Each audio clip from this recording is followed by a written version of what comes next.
आणि यानंतर महत्त्वाच्या बातम्यांचा वेगवान आढावा टॉप 25। अंबाबाईची आज 5व्या माळेला महाविद्या श्री भुवनेश्वरी माताच्या रूपामध्ये पूजा। देवीचं अनोखं रूप बघण्यासाठी राज्यभरामधल्या भाविकांनी कोल्हापूरमध्ये गर्दी केली आहे।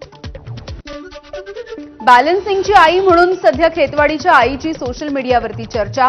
परळचा महाराजा ज्यांनी बनवला त्यांनीच ही मूर्ती साकारली। दक्षिण मुंबईमधल्या कामाठीपुरामध्ये केरळमधल्या वल्लूर कामाक्षी देवीची प्रतिकृती।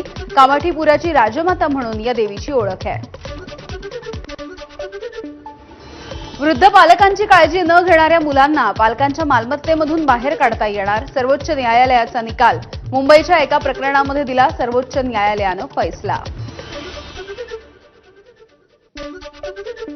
जालन्यामधील धनगर समाजाच्या आमरण उपोषणाला मंत्री उदय सामंतांची भेट। धनगर समाजाला अनुसूचित जमाती प्रवर्गामधून आरक्षणाची अंमलबजावणी व्हावी यासाठी आंदोलन।